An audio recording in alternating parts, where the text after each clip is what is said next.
안녕하세요. 결혼 생활을 하며 가족이라는 의미를 새롭게 배우게 되었습니다.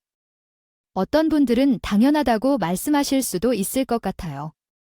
새로운 가정을 꾸리는 것 자체가 가족이 바뀌는 거니까요. 하지만 제 경우에는 조금 다른 의미입니다. 시댁에서 시달리고 고생한 적이 단 1분도 없었지만 사람들이 워낙에 이상한 사람들만 모여 있어서 그런가 결혼을 준비하며 그리고 결혼 생활 중에도 기막힌 꼴을 여러 번 보게 되었습니다. 이제는 그런 모습을 보지 않고 지내게 되었지만 한편으로는 다른 집도 이렇게 살고 있나 싶은 생각도 듭니다. 주변 사람들에게 시댁에 대해 털어놓은 적이 없어서 최근에 자주 드는 사연 채널에 나의 이야기를 제출했습니다. 결혼을 매우 일찍 함으로써 저는 이런 경험을 하게 된 것 같습니다. 알겠어요. 결혼에 대해서는 크게 놀랍지 않았어요. 친구들은 이미 시작했고 연애를 오랫동안 한 후에 결혼한 거니까요. 그런데 아이가 생겨 결혼을 하게 되면서 부모님이 크게 걱정하셨지요. 제 친정집은 그렇게 깜짝 놀라지 않았지만 시댁은 정말 특이했어요. 바깥에서 약속을 잡고 시간이 없어서 급히 시댁을 찾아갔고 부모님과 함께 시댁을 방문하게 되었어요. 시댁의 형편은 그리 풍족해 보이지 않았어요. 어머님은 아주 편한 모습으로 계셨고 경험이 부족하신 편이지만 너무 편안해 보이셔서 당황스러웠습니다. 들으신 것 같지 않을까 하지만 우리 딸이 임신한 것을 알았더랬죠. 병원에 가보니 벌써 임신 6주 차라고 하는데 순서는 바뀌더라도 즉시 결혼해야 할 것 같아요.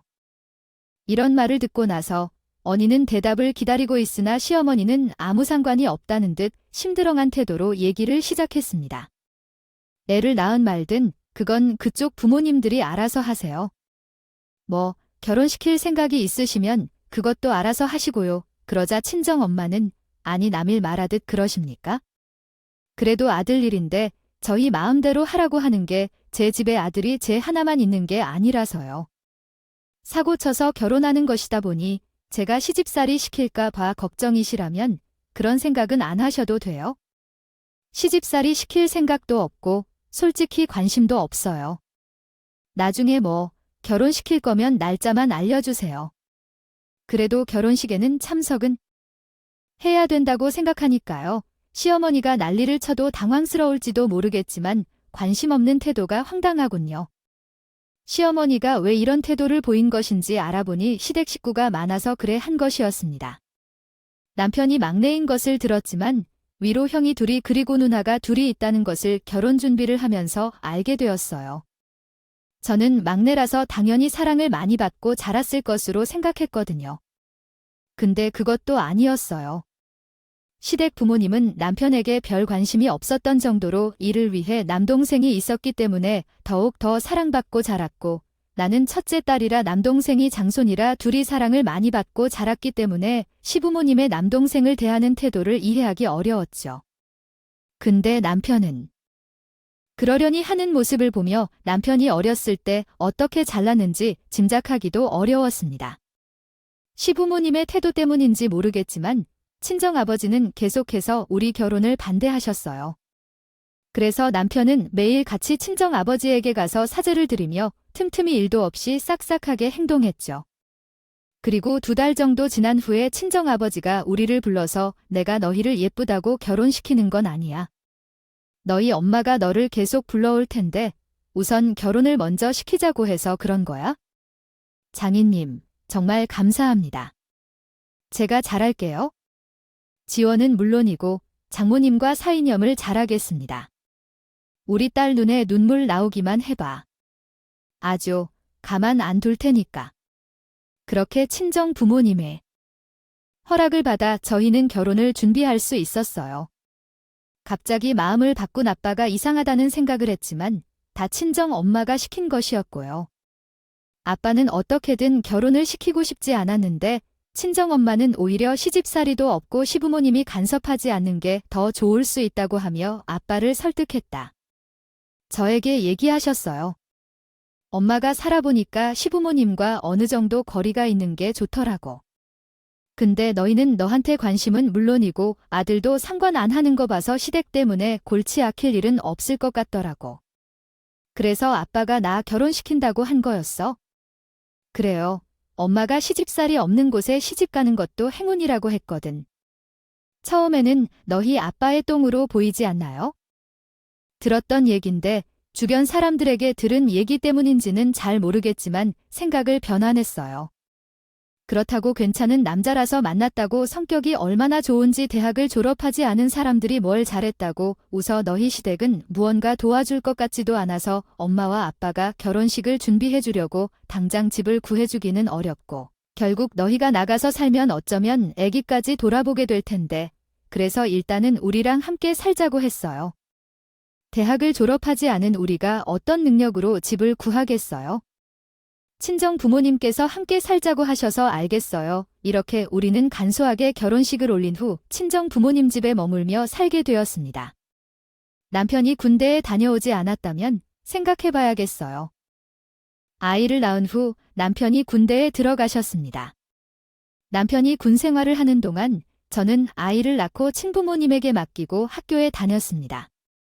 친부모님의 도움이 언제까지 받을 수 없다고 생각하여 열심히 공부하였습니다. 조기 졸업을 통해 시간을 절약할 수 있으니까요. 제 졸업 당시에 남편도 전역하셨고 저는 남편에게 빨리 복직하기를 요청하고 조기 졸업할 수 있도록 노력했습니다.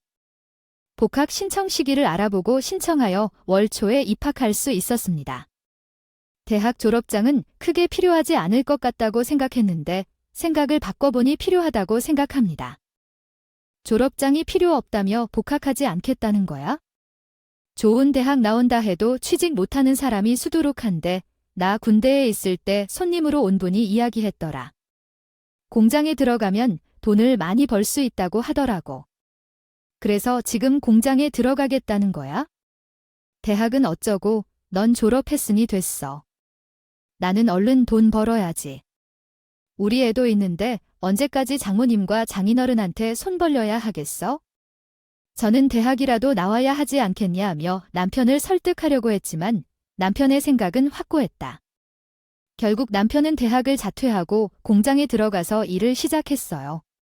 새벽에 나가서 밤늦게 들어오는데도 불구하고 저희랑 1시간씩 놀아주려는 모습을 보니 안 부르기도 하고 고맙기도 했어요. 이런 상황이 있었습니다. 저희 남편을 보던 친정아버지께서 남편을 부르셔서 가게로 출근하라고 하셨어요. 남편은 공장 다니면 몸이 상해 그냥 우리 가게에서 일을 배워서 나중에 우리 맡아서 하면 되지 않겠니라고 말했어요. 그는 장인이 아니라고 생각하며 장이 힘들게 이룬 것을 받아들일 수 없다며 장에 놓은 도움 없이 자신의 힘으로 해보겠다고 했습니다.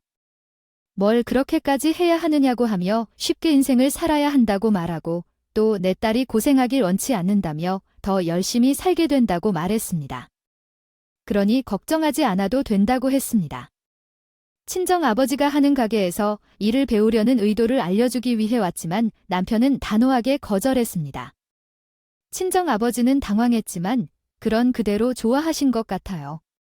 그리고 이러한 상황이 있은 후로부터 친정아버지가 남편을 대하는 제 태도가 변하기 시작했어요. 예전에는 남편에게 딱딱하게 행했는데 어느 순간부터 이것저것 챙겨주려고 하시는 것이 눈에 보였습니다. 어느 날은 주변 사람들에게 자기 사위가 혼자로 해보겠다며 자랑을 하고 다니는 것을 보았어요. 그 사람이 공을 이정이나 한 달에 월세와 보증금 정도를 모을 수 있었어요. 그래서 제 딸이 4살이 되던 해 우리 세 가족이 함께 사는 집 하나를 샀습니다. 남편은 나름 뿌듯해했는지 시댁 식구들에게 연락을 했었나 봐요. 하지만 누구 하나 고생 많았다고 말하지 않았어요. 남편은 집들이로 초대하고 싶어 했는데 다들 저희 집에 올까 걱정하더라고요. 그때 실망한 남편을 제가 옆에서 다독여줬어요. 주었지만 그 후에 저희 딸이 5살이 되는 해에 시어머니가 남편에게 큰 소식을 전해주었거든요. 시어머니는 결혼한다는 전화를 했던 것으로 알아요. 남편은 그 얘기를 저에게 해주며 설레는 모습을 보였어요. 그냥 결혼식이라니 어떻게 해주면 좋을까 고민해봤어요. 초기금으로 100만 원을 주는 것이 좋을까요? 아니면 전자제품을 선물해야 할까요? 아주버님이 직접 연락한 것은 아니지만 그래도 결혼식에는 참석해야겠죠? 그리고 엄마, 아빠가 전화를 해오셔서 준비에 도움이 필요하다고 하셨어요. 그때 형에게 무엇이 필요한지 물어봐야겠어요. 그동안 남편에게 연락을 하지 않았는데 큰 소식을 전해오는 시어머니의 연락이 예상치 못한 일이어서 당황스러웠어요. 그래도 남편은 기쁘게 받아들인 것 같아요. 계속해서 거기에 찾아갈 예정이에요. 해야겠냐고 물어보니 아무래도 자식들이 많아서 부모님이 자기한테 아직 신경을 못 써서 그렇다고 하며 나쁜 분들은 아니라고 하고 오히려 저를 달래주더라고요. 솔직히 시댁에서는 저한테 연락도 안 하시고 오라가라 하지도 않았으니 너무 편했지만 남편이 시댁에서 많이 힘들어하는 것처럼 보였어요.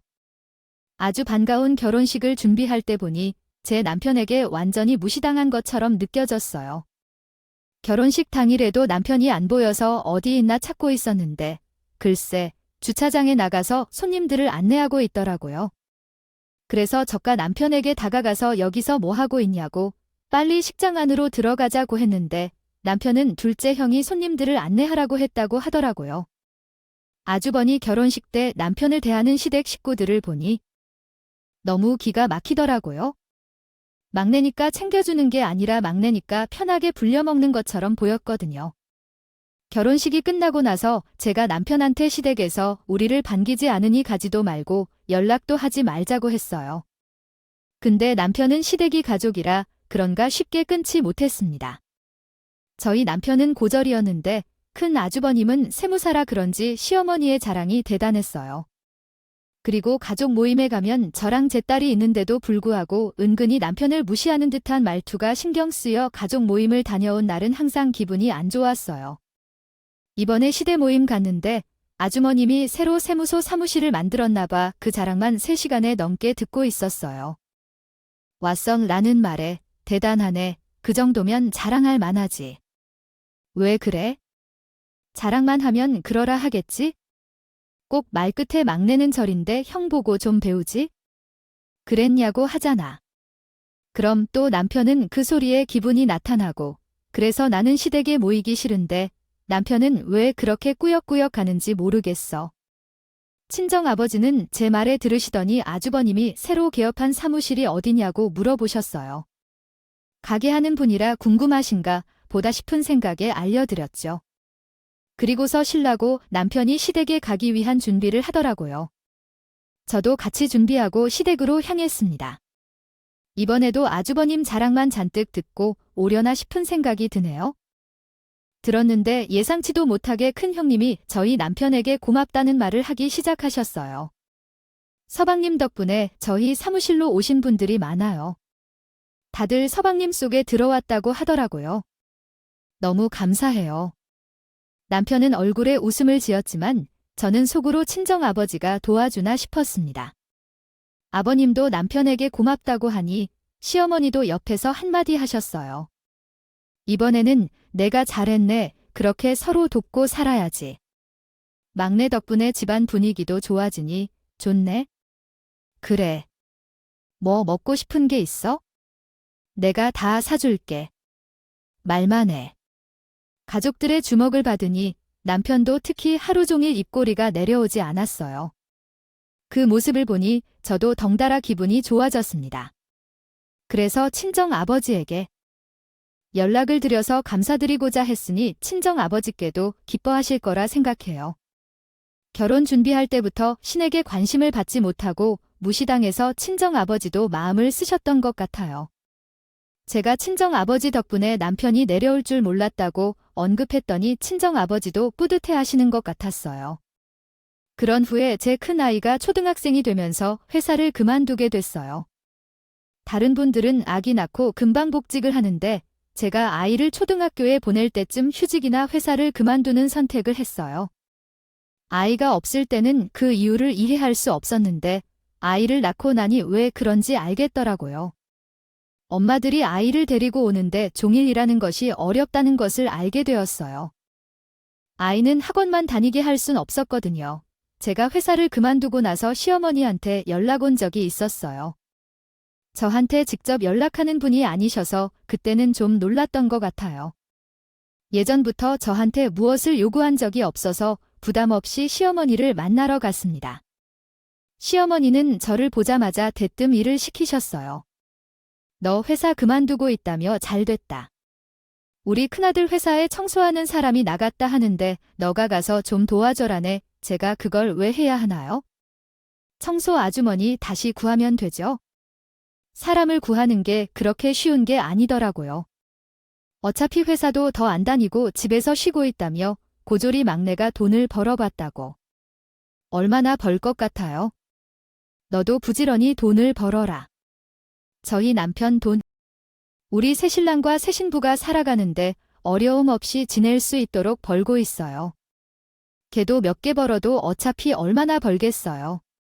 또 큰아들이 청소를 도와주면 나중에는 우리 아들도 한 곳에서 역할을 갖게 될 수도 있잖아요. 시어머니는 계속해서 제 남편을 무시하며 다들처럼 청소를 하러 가서 일을 맡아서 하라고 말씀하셨어요. 시어머니 눈에는 남편이 청소를 해야 할 것 같았고 저도 그렇게 보였는데요. 그래서 저는 그 자리에서 부르지 말라고 말씀드리고 나왔습니다.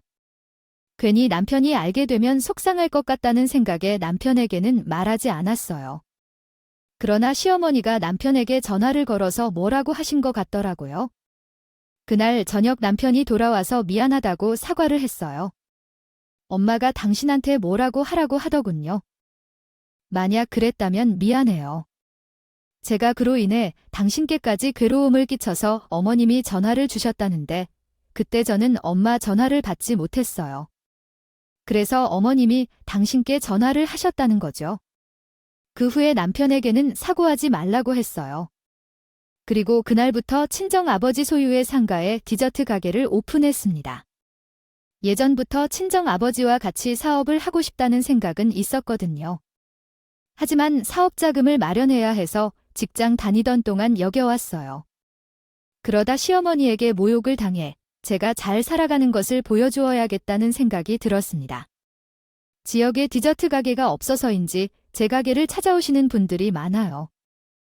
남편이 공장이 망하면서 직장을 잃게 되면서 남편은 실업급여를 받게 되었어요. 너무 갑작스럽게 회사에서 쫓겨나서 그 후 실업급여를 받았어요. 남편은 실업급여를 받으며 다시 일할 곳을 찾았지만 고조인 나이찬 남편을 받아줄 곳은 없었습니다. 남편은 반년 동안 어디든지 일하려고 했지만 생각대로 되지 않았어요. 그 상황을 보고 저는 너무 안타까워서 이번에는 좀 쉬어라고 말했어요. 넘어진 김에 쉬어야지라는 말도 있죠. 당신과 결혼한 후에 한 번도 모시지 않았잖아. 이번에는 여행도 다니면서 쉬어. 당신이 힘들게 일하고 있는데 어떻게 내가 쉬어 당신 가게를 도와줄 수 있겠어? 내 가게에서 뭘 해? 그리고 우리 가게가 좁아서 당신이 들어오면 주방이 꽉 차 말 말고 이번에는 푹 쉬어. 쉬는 것도 쉬어본 적 있는 사람. 아는 것 같아요. 남편이 어떻게 휴식을 취해야 하는지 모른다는 게 그런 것인지 항상 제가 주변을 돌아다녔어요. 그러나 어느 날부터 어딘가로 가는 것처럼 보였어요. 처음에는 궁금해졌지만 어디로 가는지 알고 싶었어요. 그래서 요즘 남편이 어디로 그렇게 가냐고 물었어요. 남편은 주저하며 시댁에 왔다 갔다 한다고 했어요.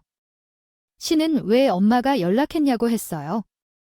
요즘 엄마가 몸이 안 좋으셔서 그런지 힘들어 하시는 것 같아 도와주라고 부르셨다고 했어요. 엄마한테 왜 연락을 받았는지 다들 직장 다니거나 사업하려고 힘들어 하는데 나는 집에서 쉬고 있기도 하고 그래서 내가 가는 게 좀 괴로웠어요. 하지만 남편이 있는 집으로 가기로 했어요. 눈치를 절대 보는 것이 싫어서 알겠다고 말하고 넘긴 적이 있어요. 명절이 점점 다가오고 있는데 무의식적으로 스트레스를 받은 것 같아요. 짜증이 나는 날이 많아졌어요. 그래서 그런지 남편이 이번 명절은 혼자 가겠다고 하더라고요. 이번에는 나 혼자 애들과 번가에 다녀올 테니까 당신은 이참에 푹 쉬러 가게를 시작하고 나서 진짜 산냄새도 맡고 제대로 된 쉼을 취하지 않는 것 같다. 당신도 가지 말고 우리 둘이 여행이나 가자고 하잖아. 거기서 당신이 불편할 수 있는지도 몰라. 아니, 요즘에는 나에게 그런 태도를 취하지 않으니까 걱정하지 마세요. 이번 명절엔 집에서 푹 쉬러 가는 것을 생각해서 별도로 쉬는 날이 없어서 힘든 것 같아요. 이번 명절에는 나 혼자 편히 쉴 수 있는 방안을 고려해 봐보죠. 그래서 남편에게 고마워한다고 했습니다. 결혼한 친구들도 제가 한 것처럼요. 명절이 다가오자 시댁에 가기 싫다고 하니 아우성을 치더라고 했어요. 한 친구가 나에게 명절을 어떻게 보낼 건지 물어봤는데 나는 가지 않고 남편만 갈 거라고 했더니 친구들이 그런 남편 어디서 찾아? 라며 기특하다고 하더라고요. 그 말을 듣자 어쩌다 어깨가 으쓱하고 쉬고 있는데 친정엄마가 전화를 했어요. 언제 시댁에 넘어올 거야? 라고 물은 거예요. 시댁에서 온다며 집에서 푹 쉬라고 전해왔는데 아무리 그래도 명절에는 며느리 얼굴을 비춰야 하니라고 말하며 다음 날이라도 시내로 다녀와 달라고 했어요. 거기에는 나뿐만 아니라 많은 사람이 있으니까. 그래도 나는 뭐 하고 있을까? 라고 혼용하지 않고 남편이 혼자 있는 걸로 내일까지는 뭐든 할 수 있겠다고 했어요. 겸사겸사 시댁의 얼굴도 비추고 남소 방이랑 같이 우리 집으로 넘어오면 되는 거지. 친정 엄마 말을 들어보니 그렇게 하는 것도 괜찮다 싶은 생각이 들었어요. 그래서 명절 마지막 날 과일이랑 간식거리를 사서 시댁으로 갔습니다. 사람이 워낙 많아 그런가 현관문은 활짝 열려 있더라고요. 들어가는데 어찌나 시끄럽지 그래서 제가 시댁에 온 게 모르는 것 같았습니다. 그렇게 들어가서 보는데 시부모님과 다른 시댁 식구들은 다 거실에 있는 식탁에 옹기종기 모여서 담소를 나누고 있는데 우리 남편이 안 보이더라고요. 어디 있나 찾아보는데 소파 구석에 앉아 있더군요. 근데 그 순간 시어머니가 남편에게 한마디 하셨어요. 우리 손주, 과일 먹어야 되니까 가서 과일이나 좀 가져오세요. 깎아와 우리 손주 대학에 가면 너무 어떻게 할까? 조카들 다 못할 삼촌 되겠네? 시어머니의 이야기를 듣는 다른 가족 구성원들 중에 어머니에게 왜 그런 말을 하는 거냐고. 너무 과하다고 생각하는 사람 하나 없이 모두 깔깔거리며 웃기 시작했습니다. 그러자 대형 영감으로 시어머니의 말에 생각하다 거짓 불리자. 조카들을 보는 군데 창피스럽지 않으려면 지금이라도 어떻게 해야 할까요? 대학에 다니거나 해야 하지 않나요? 결국 직장에서 일하다가 공부가 없으면 어떻게 해야 해? 내 아들이라도 과외를 받게 할까? 오빠도 그게 가능할까? 그렇게 하면 내가 이해할 수 있도록 도울까? 늦게 태어난 아이들이 똑똑하다는데 왜 우리 막내는 그렇지? 이해가 되지 않아. 왜냐면 같은 배에서 나왔다면서도 어떻게 이렇게 다를까? 어떻게 할지 앉아서 생각해. 그리고 빨리 가서 우리 손주에게도 밥이라도 사주고 싶어. 과일을 가져오라니까 시어머니뿐만 아니라 다른 시댁 식구들도 남편을 무시하는 모습을 보니 순간 우리하다 그래서 제가 그 자리에서 큰 소리로 뭐 하시는 거냐고 해버렸어요. 지금 뭐 하시는 거예요? 고졸이 뭐가 어때서요?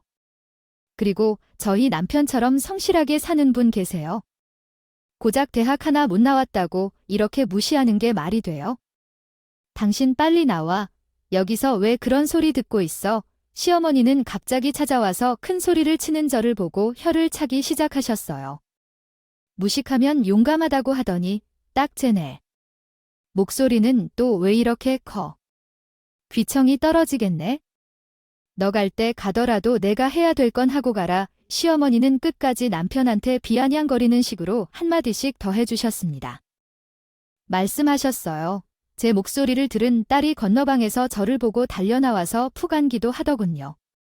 그리고 울먹거리며 빨리 집에 가자고 했습니다. 왜 그런가 싶어 물어보니 삼촌들이랑 고모들이 아빠한테 뭐라 하는 게 듣기 싫다고 하더라고요.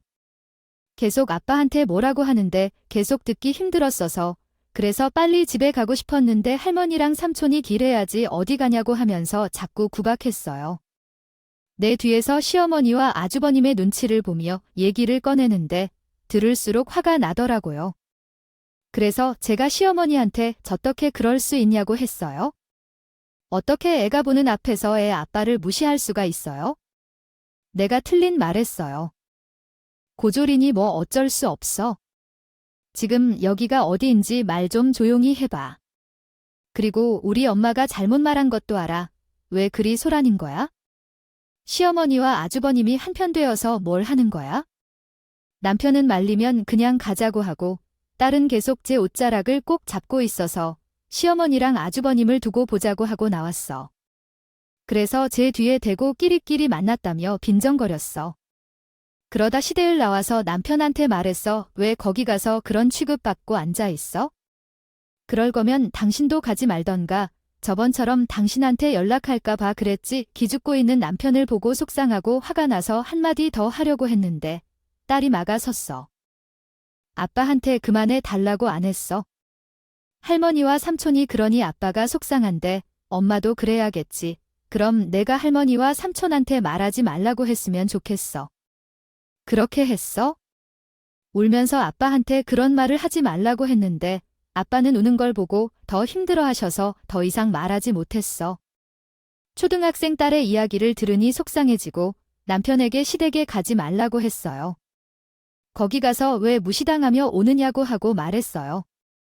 그리고 아이에게도 좋지 않은 모습을 보여준 듯해서 마음이 안 좋았어요. 그날 저녁 자리를 떠나려고 했어. 아무리 생각해도 너무하게 느껴졌어요. 아이 앞에서 어떻게 해야 할지 생각이 들었습니다. 아버지를 무시할 수 있느냐 싶다면 생각에 꼬리를 물어서 그러나 그날은 잠조차 한숨도 못 쉬었습니다. 기죽어 있는 남편을 보니 더욱 화가 나더라고요. 어딘가 털어놓을 곳이 없어 출근하는 길에 친정 부모님의 가게로 달렸습니다. 친정 부모님은 제 얼굴을 보시며 어떤 일이 있었느냐고 물었어요. 그래서 명절에 방문했던 일을 시작했어요. 어머니는 시어머니에게 얼굴 한번 비추라고 해서 이번에 다녀왔습니다. 아버지를 무시할 만한 이유가 무엇이냐고 묻던데요. 회사가 잘려서 그러는 거야 모르겠어요. 예전부터 다른 사람이 나를 돌봐서 시어머님도 관심을 보이지 않았어요. 근데 대학을 자퇴한 이후로는 더 심해진 것 같아요. 내 앞에서 계속 남편만 보고 있던 것 같아요. 하더니 밖에서 나온 자식도 아닌데 그러니까 그럴 수 있어. 진짜 너무 심하지. 남 우소방은 좀 괜찮다고 그러지 말고 우리를 가게 데리고 나오라고 했는데 모르겠는데 괜찮다고 하는데 본인 속도 말이 아닐 것 같았지? 봐서 남편, 가게 하나 차려줘야 되나 싶어. 친정 아버지는 옆에 계신 저와 친정 엄마랑 하는 얘기를 잠자고 듣고 계셨어요. 티는 내지 않으셨지만 속으로 화가 많이 나셨나 봐요. 저보고 아주버님에 대한 얘기를 꺼내셨다. 그 사람은 좀 어때? 그분이랑 시어머니랑 한편이라고 리더라고 큰 아주버님이 시어머니 자랑이자 평생 우리한테 관심도 없었다가 큰 아주머니 결혼하시고 시작하셔서 수발질 사람 없어서 남편에게 연락하기 시작하신 거고 그래서 내가 남편에게 시댁에 가라고 했는데도 그게 잘 안 되는 것 같아 생각해봤더니 아빠가 아주머니를 소개해 주신 적이 별로 없었어. 주변 사람들한테 세무사를 바꾸라고 얘기도 해봤었어. 그래서 고객들도 많이 늘 것 같은데 어떻게 그럴 수 있을까 싶어. 내가 왜 그랬는지 가족이 되어서 그렇게 한 거겠지? 그래서 말인데 아주머님은 어때요? 일을 잘 하시는 것 같아? 일을 잘하기는 뭐 솔직히 마음에 안 드는 거였어. 두 성인인데 사위 형이기도 하고 그러니까 그냥 별말 안 한 거지. 그럼 이번에 세무사를 바꾸자. 어차피 일도 못하고 우리 덕으로 돈까지 벌었는데 우리 남편을 무시하잖아. 친정아버지는 제 말을 듣고는 좋은 생각이라고 하셨어. 우리 친정아버지가 상가번영의 회장님이라고 하더라고요. 있거든요. 아무래도 저희 아빠가 소개해준 세무사다 보니 다들 마음에 안 들어도 표현을 못하는 상황이기도 했었나 봐요. 친정아버지가 세무사를 바꾸자마자 다른 상가들도 하나씩 세무사를 바꾸기 시작했어요. 사실 장사는 다 지인 장사고 건너 아는 사람들이거든요. 그렇게 약 200명 정도 되는 사람들이 시댁 아주버님 세무소에서 빠져나와 다른 곳으로 가게 되었어요. 그래서 저도 역시 다른 세무사를 찾았고 그래서 그런가 하루는 아주 버릇 전화가 온 적이 있었어요. 혹시 가게 접으려고 그러는 거야? 재수 씨, 아니요. 지금 잘하고 있는데요. 가게 접을 생각도 없어요. 그게 아니면 왜 세무사를 옮겼어요?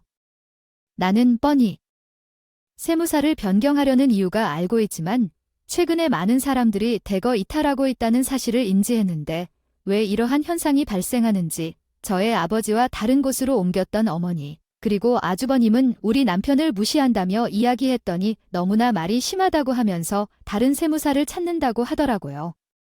이게 어떻게 가능한 것인지요?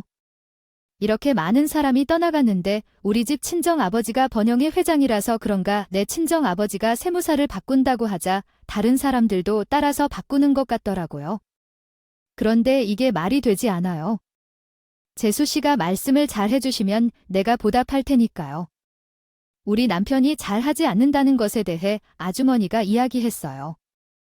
이에 사실 친정아버지가 화가 나셨고 우리 남편이 전화를 끊은 것에 대해 시어머니가 저를 놀리는 것 같다고요. 찾아오셨다고요. 아마 아버님께서 무슨 이야기를 들으셨다고 생각해요. 근데 제게 살갑게 말씀하시는 것도 아니라 쏘아붙이면서 시작하셨죠. 말씀을 들어보니 사돈이라고 다른다며 무슨 말인지 모르겠어요. 제가 이번 명절에 있던 일을 친정아버지께 얘기했던 것 때문에 그런지 아버지께서 세무사를 바꾸겠다고 하셨다고요. 솔직히 아버님께서는 아주번에 일을 못하신 것 같아요.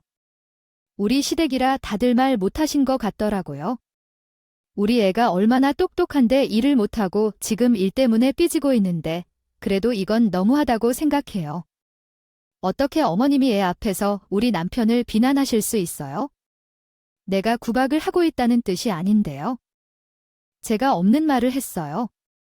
제가 없는 말을 했냐고 당장 사돈한테 얘기해서 세무사 다시 우리 아들로 하시라고 해야 해요. 제가 왜 그러냐고요?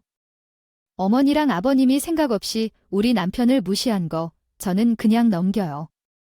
시어머니에게 큰 소리치며 시어머니를 우리 집에서 내쫓은 적도 있었죠. 와서 싹 어둔 모자라 판에 오히려 적반하장으로 나왔을 때 저도 화가 났어요. 그 다음 날은 작전을 바꿨는지 시어머니와 아버님이 찾아와서 미안하다고 사과하기 시작했어요. 제가 서운한 일 있으면 사과할 거예요. 그러니까 다른 분들께도 잘 말해주면 안 될까요? 한두 명도 아니고 몇백 명이 되는 사람이 나가버리니까 너무 힘들어서 그러는 거죠. 저게 좋은 거겠죠? 우리도 다음부터 그렇게 안 할 테니까 너도 사돈에게 얘기 좀 잘해줘라. 이러다가 우리 큰아들이 망하면 어떡하려고. 진짜 발등에 불이 떨어지니까. 와서 사과하는 모습을 보니 웃긴 것 같더군요. 그래서 제가 코를 쳐서 왜 그래야 되냐고 했어요. 우리 남편이 고졸이라고 그렇게 무시하시면 끼리끼리 하셨잖아요. 근데 왜 저한테 와서 그러세요? 대단한 아주버님이 알아서 하세요. 제가 미안하다고 했어요. 다시는 이런 일 안 일어나도록 하겠습니다. 아주버님이 계속해서 미안하다고 사정을 했지만 저는 마음을 바꿀 생각은 없었어요. 그 모습을 보자 시어머니가 한숨을 쉬고 말았습니다. 우리 큰아들이 이렇게까지 하는데 꼭 하세요? 그래야 해요. 단순히 넘어갈 수 있는 일도 아니거든요. 우리 아들이 망하게 두고 싶지 않아서요. 그래서 시어머니는 남편 쪽을 향해 손가락을 가늠해 시작했어요. 내가 그러니까 고등학교밖에 나올 수 없는 거잖아. 형이 잘 되는 게 배가 그렇게 아파? 아주 마누라 뒤에 숨어가지고 하는 꼬라지는 남편은 시어머니의 말을 듣는 순간 이성의 끈이 끊긴 것 같아요. 갑자기 시어머니와 아주머니를 봐보고 당장 집을 나가라고 외치더군요. 여기까지 와서 무엇을 하시는 건가요? 그리고 제가 여태까지 어떻게 했길래 그렇게 말씀하실 수가 있어요? 나는 더는 어머니나 형이 없다고 생각하면 살 테니까 당장 여기서 나가세요. 남편의 단호한 태도에 놀란 것 같았죠. 저뿐만 아니라 시어머니와 아주머님도 모두 놀랐고 남편을 쳐다봤어요. 그러나 남편은 구심을 한 모양으로 나가라고 소리치며 시어머니와 아주 어림을 집에서 내보내버렸어요. 이런 남편의 모습을 처음 보니 놀랐어요. 시어머니가 더 있었으면 경찰에 신고해서 내보내야 될까 싶었는데 남편은 제 얼굴을 보더니 한마디 했습니다. 부모님이 나한테 관심 없는 걸 알고 있었지만 그래도 나도 자식이니까 마음으로 아낄 거라고 생각하고 싶었던 것 같아. 근데 지금 보니 나 혼자 그렇게 생각하고 싶었던 것 같네. 당신 말대로 부모님은 안 보고 사는 게 나을 것 같아. 남편을 보는데 이런 마음을 갖기까지 얼마나 힘들었을까 싶더라고요. 시부모님이 남편을 무시했더니 더가 형과 누나라는 사람들도 남편을 부려먹곤 했거든요. 그래도 남편은 가족이란 생각에 끈을 붙잡고 산 것 같았는데 이번에 시어머니의 행동을 보고 난 후 많은 것을 깨달은 것처럼 보였습니다. 그렇게 우리는 시댁과의 연락을 끊게 되었어요. 아주버님은 우리 친정아버지 인맥으로 무소를 운영했는데 우리 친정아버지가 돌아서며 80% 정도 되는 고객들이 빠져나가면서 마이너스가 생기기 쉬웠죠. 아주버님이 일을 잘했으면 모를까 일을 못하는 사람이었거든요. 그래서 잘 될 기미가 없었죠. 예전에는 왜 그 가족을 내게 했는지 모르겠었는데 남편이 갑자기 끊었으니 그건 또 걱정이 되더라고요. 그래서 남편에게 괜찮냐고 물었습니다. 한국어 문법에 맞게 다시 작성해드리겠습니다. 한번 물어봤을 때 남편은 알터를 벗은 것처럼 시원하다고 말했더라고요.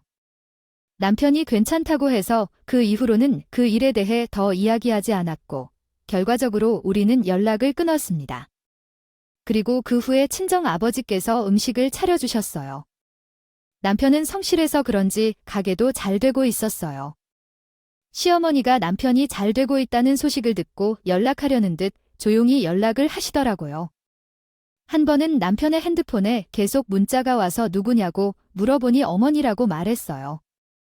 그리고 자신이 최근에 돈을 벌어서 가끔씩 연락하곤 했는데 귀가 막히더군요. 예전에는 남편이 어려웠을 때 무시를 했었는데 남편이 잘 되고 있다는 소식을 듣고 아쉬운 마음이 들어 연락을 하는 것 같았어요. 별로라고 생각했는데 제 남편도 오만정이 떨어졌는지 시어머니가 연락을 쳐다도 안 보더라고 해요. 남편이 너무 단호하게 관계를 끊었는데 저에게도 가끔씩 연락하길 원했어요. 그래서 시어머니 전화번호를 차단했습니다. 시어머니로부터 소식을 들어본 적이 없어요. 남편도 마찬가지로 관심을 보이지 않고 있어요. 그렇게 우리 남편은 저, 딸, 그리고 친정 부모님에 집중하며 살고 있어요. 시댁이 사라져서 그런지 남편이 저희 친정 부모님에게 더 잘 대해주고 있는데요. 저는 자연스럽게 남편과 가족을 소중히 대하는 것이 중요하다고 생각해요. 가족이라고 하는 것은 무시받거나 부당한 상황을 가볍게 넘기지 않는다고 생각해요. 마시고 제대로 잡아보세요. 가족이든 누구든 무시할 수 있는 권한은 없으니까요. 제 사연은 이만 마무리하도록 하겠습니다. 들어주신 모든 분들께 감사합니다. 오늘도 저희 채널에 와주셔서 감사드립니다. 더 좋은 이야기로 만날 수 있도록 노력하겠습니다.